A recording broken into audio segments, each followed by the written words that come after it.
Il est loin de son Mont-Laurier natal. Maître Frédéric Bérard, professeur, avocat, auteur, spécialiste de la radio éditoriale et surtout bon critique du gouvernement caquiste. Écoute, bon, je ne sais pas, mais mes critiques, je suis là, puis t'as oublié quand même collaborateur à ton show, là. C'est quand même la notion la plus importante dans mon CV, là. Ah, je suis content que tu le reconnaisses. Enfin, quelqu'un qui a de la vision sur l'avenir. Un peu de goût. Comment ça va, mon Fred? Ça va super. Écoute, je suis revenu hier soir tester 14 fois plutôt qu'une, et là, je vois l'espèce de cataclysme. On m'a dit qu'on annonçait 9000 nouveaux cas aujourd'hui, si je ne me trompe pas. Il paraît que oui, aujourd'hui, là, ça va être l'hécatombe. Tu l'as dit, c'est 9000, puis on est parti pour la gloire, peut-être même 10 000 demain, on verra. C'est incroyable. Puis j'encourage pas les gens à le faire, mais la réflexion qu'on faisait, moi et ma fille, c'est qu'on était plus en sécurité là-bas sur une plage, en faisant des trucs à l'extérieur. Puis à l'aéroport, ben tu sais que tous ceux qui sont là, ben ils sont doublement vaccinés avec un test préalable approuvé là 24 heures avant. Et là, tu débarques ici, c'est fou. On est débarqué à l'aéroport, ma fille a été testée aléatoirement aussi. Et là, tu rentres dans le taxi, puis j'ai commencé à stresser un peu. Je me suis dit, OK, là, je ne suis plus en sécurité versus là-bas. C'est quand, puis j'encourage pas les gens à voyager, là, comprends-moi bien, là. Mais c'est quand même assez particulier, cette espèce de feeling-là t'as raison, parce que c'est sûr que dans le sable là-bas, sur le bord de la plage, tout seul avec ta fille, s'il n'y a pas trop de rassemblement, puis que ça rentre pas sur l'île là où tu es, j'ai de la misère à croire que t'es pas en sécurité. T'es très certainement en sécurité, mais c'est les déplacements qui peuvent être problématiques. Oui, on le sait maintenant, hein, ils nous disent encore, lavez-vous les mains, mais c'est pas un facteur de contagion ou à peu près pas, là. C'est vraiment l'aérosol, c'est vraiment par la ventilation. Or, nous, on n'a jamais été dans des trucs fermés, c'est toujours des trucs à l'extérieur, même pour manger, ainsi de suite. Mm-hmm. Mais oui, non, écoute, le 9000 cas, je t'avoue que je regardais ça aller en France, il y en a eu 84 000 hier. Et là, ma fille me dit, OK, mais toute proportion gardée, ça revient à quoi? Ben, je dis 84 000 sont 67 millions. Donc, si je calcule, c'est un peu comme si on avait 8 000 cas. Mais elle dit, OK, elle dit, c'est fou. Puis on débarque à Montréal. Puis là, on nous en annonce 9 000 pour aujourd'hui. En tout cas, on ne peut pas annoncer officiellement, mais habituellement... oui, non, il n'aurait pas dit ça. Il n'aurait pas dit ça s'il ne savait pas. T'es débarqué juste à temps pour le show, à part ça. T'as pu voir François Legault avec ses acolytes quand t'en as trouvé quoi du spectacle d'hier? Écoute, c'est plate. Je suis arrivé à 18h45. J'ai manqué le show de 45 minutes. Mais j'ai quand même vu des extraits ici et là. Je me suis informé en prévision de notre chronique. Écoute, je pense qu'ils, malheureusement, ils font exactement ce que je reproche depuis un bout de temps déjà. C'est qu'ils ont fait de l'électoralisme. Tu vois, ils ont lancé un ballon. C'est quoi ça? C'est mardi. Mm-hmm. En disant, une grosse conférence de presse demain, ça va être difficile, il faut se préparer, patati patata. Et là, ils regardent la réaction des gens. Évidemment, tout le monde s'est mis à spéculer. Julie Drolet, qui est une de mes amies chez Radio-Canada, tu connais peut-être, qui est quelqu'un d'ultra crédible, sérieux, rigoureux, a dit, apparemment qu'il parle d'un couvre-feu potentiel de ci et de ça. Et là, il y a le directeur des coms de Legault, en tout cas un de ses gars de com, est sorti en disant là, les journalistes, arrêtez de spéculer puis de véhiculer de la fausse information, puis c'est pas responsable. Hey, attends une minute, ça fait Trumpiste pas mal, là, ça, ce réflexe-là. Tu balances des ballons d'essai depuis tout le temps. C'est ça que vous faites dans la vie. Là, vous regardez c'est quoi la réaction des gens, puis vous vous ajustez en conséquence. Or, c'est bien plate à dire, Michel, mais il va falloir arrêter là, de demander aux gens ce qu'ils veulent. Il va falloir arrêter les sondages. Je te rappelle que le gouvernement du Québec est celui qui a dépensé le plus au Canada. Si tu mets tous les autres gouvernements ensemble, plus le fédéral, c'est quand même Québec qui a dépensé le plus en publicité et en sondage depuis le début de la pandémie. C'est incroyable, c'est un gros pays, le Canada. Là. On a dépensé plus que tous les autres mis ensemble. Pourquoi? On veut savoir qu'est-ce que la population pense, puis vous, votre Noël, puis ci, puis ça. Je comprends que c'est important de faire plaisir aux gens en politique, mais est-ce qu'on va vraiment vaincre une pandémie comme celle-là en demandant les préférences citoyennes? Franchement, je pense pas. Puis là, est-ce qu'il y a quelqu'un qui connaît la science dans ce gouvernement-là? Parce que moi, si tu m'appelles, là, puis tu me sondes, puis tu t'appelles Jean-Guy, puis tu t'appelles Martin. Mais Jean-Guy, Martin, puis moi, on ne sait pas. Un directeur de la santé publique est supposé le savoir un peu. Or, là, ce qu'on sait, c'est les masques N95, ben là, on ne sait pas si c'est utile contre le variant Omicron. Comment ça, tu ne sais pas si c'est utile contre le variant Omicron? C'est utile depuis le début, depuis la première souche. On le sait. Pourquoi ça ne serait plus pendant Omicron? La réalité, c'est qu'ils n'en ont pas. Les tests rapides ont traîné pendant plusieurs mois. Le fédéral nous a envoyé ça cet automne. Oui. C'était où ces tests-là? Va le savoir. L'autre truc, on a dit en novembre, let's go, retourner faire du karaoké, pas de problème, la vie est belle, alors qu'Omicron est en train de se pointer partout sur la planète. On a dit aux enfants primaires, secondaires, enlevez vos masques en classe, il n'y a pas de problème, alors qu'on sait, je le répète, que c'est l'aérosol qui est le vecteur de contamination par excellence et que nos écoles ne sont pas ventilées. Comment ça se fait? Après, au début de la pandémie, je comprends, mais là, ça va faire 2 ans, Michel, en mars. On est rendu là. Il n'y a rien qui a été fait là-dessus. Et là, tu me dis, ben là, les parties de Noël, on fait confiance, mais là, pas trop, mais faites attention, mais là, ouvrez vos fenêtres. Imagine-toi donc, un party de Noël, les fenêtres ouvertes. C'est parce qu'on vit au Québec, là. On n'est pas en République dominicaine. Mais en tout cas, ça pour te dire que moi, c'est ce qui me dérange le plus, c'est que je suis certain qu'ils voulaient en imposer un couvre-feu. Ils voulaient adopter des mesures sévères. Puis quand ils ont vu la réaction des gens, ils ont dit, on oublie ça.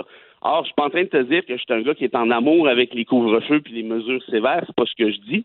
Mais ce que j'aimerais, c'est qu'on prenne des décisions basées sur la science et non pas sur ce que veut Bérard, Jean-Guy et Martin. Oui, mais peut-être aussi que on préférait pas briser les plans de Noël le 23 ou le 22 décembre au soir des Québécois, parce qu'on leur avait dit des semaines auparavant, ce sera 20. Exact. Là, on était rendu à 10, mais on a voulu nous faire une maudite bonne peur. Fait que les ballons, hier, on les a lancés pour que le Québec s'arrête, puis tout le monde se dise « Oh, là, c'est sérieux. » Et puis là, le Legault, à soir, il va nous tordre, là. Il va nous enfoncer un clou. Hein? Fait que là, tout le monde a eu la conscience pendant la journée d'hier. Moi, je te le dis, là, ça a marché, ça, sur moi, là. Moi, je suis l'exemple typique. J'ai dit à ma blonde et à ma belle-mère qui est à la maison, j'ai dit là, faut pas manquer le go à 6 heures parce que ça a l'air que ça va brasser pas mal. Puis là, pire que ça, on a revu nos plans de Noël, on a revu ce qu'on allait faire pendant la période des fêtes parce que là, le moment est grave. Hier, le moment était grave. Alors, on a réussi à mettre ça dans la tête du monde que le moment est grave. Puis finalement, c'est un show de boucan hier, c'est ce qu'on a eu, là. Oui, tu as tout à fait raison, c'est un show de boucan. Puis moi, je suis d'accord avec toi, mais partiellement. Parce que oui, on a fait peur aux gens. On a fait peur aux gens qui sont responsables, des gens comme toi, des gens comme moi, je pense, et ainsi de suite. Mais il y en a d'autres qui sont moins.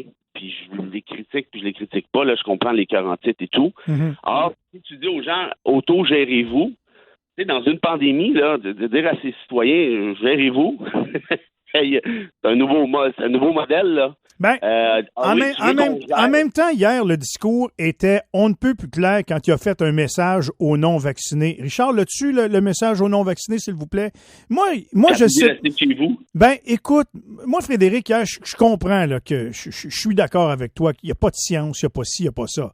Mais il y a un bout hier que c'était comme des statistiques assez révélatrices. Là. J'appelle ça des statistiques avancées au hockey. Oui, qui disait hier, il y avait un message aux vaccinés quand il présentait les statistiques d'hospitalisation. Je veux qu'on l'écoute ensemble. Peu importe ce que vous pouvez lire ou écouter, c'est clair là, que vous vous mettez beaucoup plus à risque de ne pas être vacciné et vous mettez à risque aussi nos hôpitaux. Puis je vous donne juste 2 chiffres. Actuellement, chez les adultes, là, on a moins de 10% des adultes qui ne sont pas vaccinés, mais ils représentent 50% des personnes hospitalisées. Ça veut dire que si on n'avait pas les non-vaccinés, qui sont même pas 10% au Québec, on réduirait de moitié nos hospitalisations. Moi, ça me parle, ça, là. Oui, tu sais, moi aussi, puis il a raison. Tu vois, ça, c'est de la science. Ça, j'aime ça. Mais là, après, faut franchir la ligne des buts. Là, on est rendu, on est à la ligne de 1. Faut pas s'enfarger dans ses souliers puis planter en pleine face. Ouvrez les fenêtres. Il aurait fallu dire, regardez les boys puis les girls, c'est bien plate, là. Vous représentez 50% des hospitalisations, même si vous êtes seulement 10%. Alors là, par décret, il y a maintenant la règle suivante. Si tu n'es pas vacciné, tu restes chez toi. Il y a un couvre-feu. Tu peux aller travailler, puis c'est tout. Tu rentres chez vous après. Ça se fait à plusieurs autres endroits dans le monde, puis ça fonctionne. Là, tu leur dis, vous êtes dangereux, vous coûtez cher, vous êtes du trouble, gérez-vous. Penses-tu vraiment qu'ils vont gérer? S'il y a des gens non vaccinés encore aujourd'hui, en décembre 2021, ça, on va appeler ça des pas pires têtes de cochon, là. Tu leur dis, reste chez vous, penses-tu qu'il va t'écouter ou ça prend une règle? Moi, je pense que ça prend une norme, ça prend quelque chose de clair, ça prend quelque chose de directif. C'est plate qu'on en soit là. On aimerait mieux que tout le monde réalise l'ampleur de la crise, mais si tu n'es pas vacciné encore aujourd'hui, c'est que tu réalises pas les conséquences de tes gestes. Puis je pense pas que c'est cette phrase-là qui va changer quoi que ce soit pour ces gens-là. Et c'est là qu'on a besoin de normes sociétales. C'est pour protéger l'intérêt public, les intérêts collectifs. Et là, je pense pas que moi, le modèle d'autogestion va dans ce sens-là.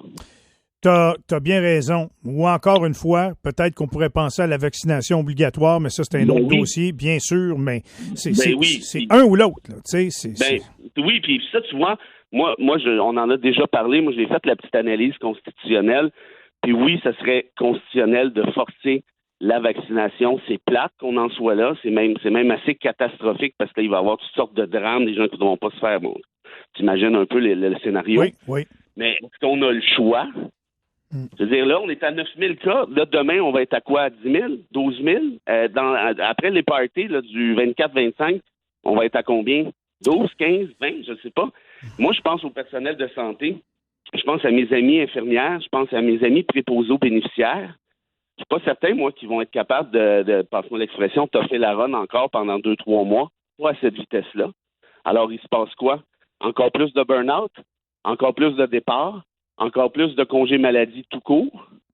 C'est parce que le réseau va s'écraser. Tout ça parce que on s'est fait dire gérez-vous. Puis on sait qu'il y en a peut-être 80% qui vont s'autogérer correctement, peut-être même 90%. Mais le 10% qui ne s'autogérera pas sur 8 millions, ça fait quand même 800 000 personnes. C'est du monde à la messe. Et là, on sait que ce variant-là est le plus dangereux en termes de contamination. On est reparti. Puis en tout cas, bref, ça, c'est-à-dire, moi, j'aime pas ce que j'entends, j'aime pas ce que je vois. On verra si j'ai tort. Idéalement, j'ai tort à 100%, mais j'ai l'impression qu'on se dirige tout droit vers une catastrophe, tout ça au nom de l'électoralisme. Fred, toujours un plaisir de t'entendre, de discuter avec toi, d'échanger. Je te souhaite de bien te reposer, quoique toi, mon joie le vert, t'es assez bien reposé là. Mais profites-en pour te ressourcer pendant le temps des fêtes et on se retrouve dans la semaine du 10 janvier. Si tu le veux bien, ça sera un plaisir de recommencer l'année avec toi lundi le 10. Je te jure que j'y serai parce que c'est un plaisir pour moi, cher ami. Je t'appelle cher ami parce qu'on est devenus des amis, je pense, avec le temps. Ça fait maintenant 1 an, j'ai calculé pratiquement jour pour jour ou pas loin que je collabore à ton super show. Puis merci à tout le monde, merci aux auditeurs, aux auditrices. Il y en a plusieurs qui m'écrivent des petits mots. C'est toujours un plaisir pour moi d'être là et je te souhaite des joyeuses fêtes et complète avec un petit mot de mon préféré de tous les temps et j'ai nommé Albert Camus, Michel. J'adore. Et Camus, une banque de citations incroyables et j'en ai juste une qui m'est venue en tête ce matin en sachant que j'allais te parler et c'est celle-ci. Là où il n'y a pas d'espoir, nous devons l'inventer. Wow. Fred, savoureux. À l'année prochaine.